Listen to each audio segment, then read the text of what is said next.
دیکھو جب جو بھی کام ہم کریں اس میں رضائے خدا ہونا چاہیے, خوشنودی خدا کے لیے ہونا چاہیے. جب ہم خوشنودی خدا کے لیے کوئی بھی کام کرے تو اس میں کامیابی ہے, اس کام میں کامیابی ہے, اس کام میں کامیابی ہے.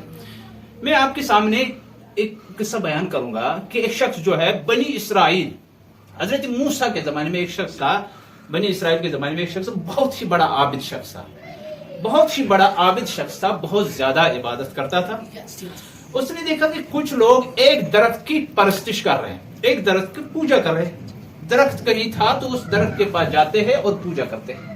جب اس نے دیکھا لوگ جو ہے خدا کو چھوڑ کر ایک درخت کی پوجا کر رہے ہیں, درخت کی پرستش کر رہے ہیں, درخت کی پرستش کر رہا ہے, وہ اپنے گھر سے نکلا کلہاڑی لے کر, بہت بڑی کلہاڑی کندھے پر رکھی اور کلہاڑی لے کر گیا تاکہ اس درخت کو کاٹے.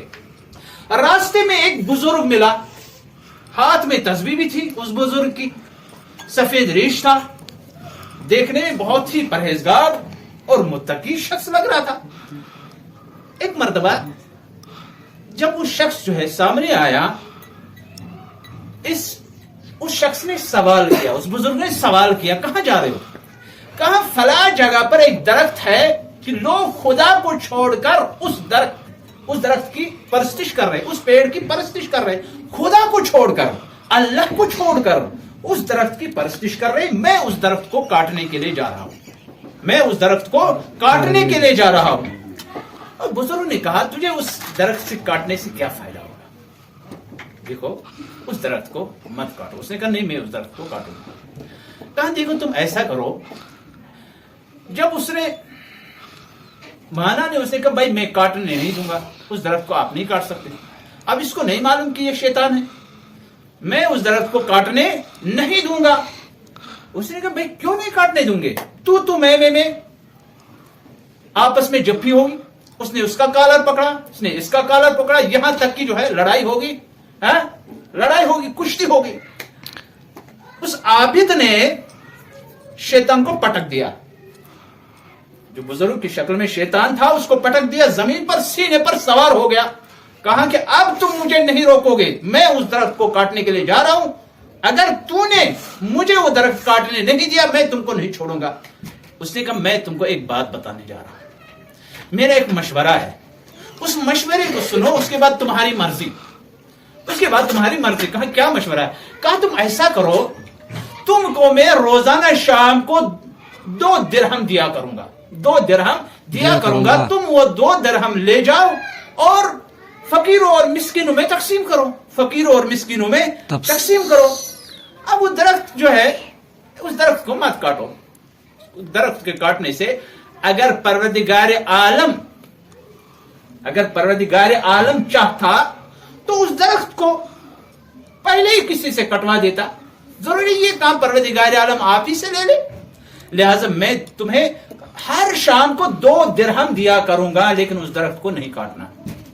اس نے کہا ٹھیک ہے, سودا منظور ہے. عابد گھر آیا, شام کو وہ بزرگ آیا یعنی شیطان آیا, اس نے 2 درہم دے دیے, یہ خوش ہو گیا. صبح اٹھا, فقیروں مسکینوں میں وہ پیسہ تقسیم کر دیا, فقیروں اور مسکینوں میں وہ پیسہ تقسیم کر دیا. اس کے بعد جب دوسری شام ہوئی, دوسری شام کو انتظار کرتا رہا, شام کو انتظار کرتا رہا کہ بزرگ آئے اور مجھے 2 درہم دیے, لیکن وہ دوسرے شام کو نہیں آیا, اس نے 2 درہم نہیں دیے. اب یہ نکلا گھر سے غصے کی حالت میں, پھر کلہاڑی لے کر پھر نکلا تاکہ اس درخت کو کاٹے, درخت کو کاٹے. راستے میں پھر وہ بزرگ ملا, کہا کہاں جا رہے ہو؟ کہا اس درخت کو کاٹنے کے لیے جا رہا ہوں.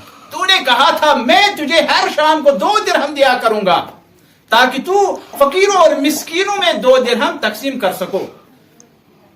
کل تو دیا تھا, لیکن اس کے بعد آئے نہیں, اس کے بعد آئے نہیں. اس نے کہا ٹھیک ہے میں نے نہیں دیا, نہ میں دوں گا, لیکن میں کاٹنے نہیں دوں گا درخت کو. اس نے کہا کیوں نہیں کاٹنے دے گا؟ پھر جپھی ہوئی, پھر لڑائی ہوئی.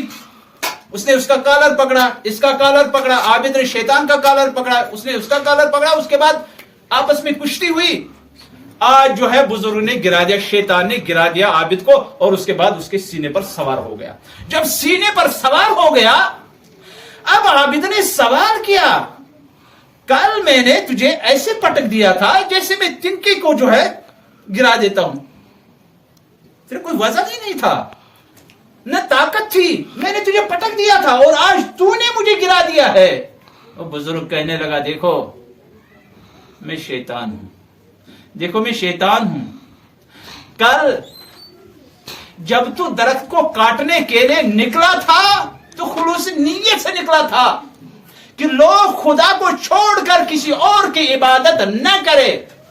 آج تو 2 درہم کی لالچ میں نکلا ہے، آج تو 2 درہم کی لالچ میں نکلا ہے، لہذا آج میں شیطان تجھ پر حاوی ہو گیا ہوں، آج میں شیطان تجھ پر حاوی ہو گیا ہوں۔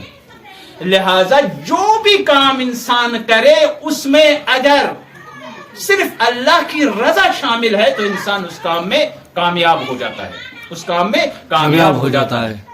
لہذا جو طالب علم علم حاصل کر رہا ہے وہ نیت رکھے کہ میں خدا کی خوشنودی کے لیے علم حاصل کر رہا ہوں تو پروردگار عالم اس کو یقیناً کامیابی اور کامرانی عطا کرے گا، کامیابی اور کامرانی عطا کرے گا۔ برشان محمد وآل محمد بلند صلوات۔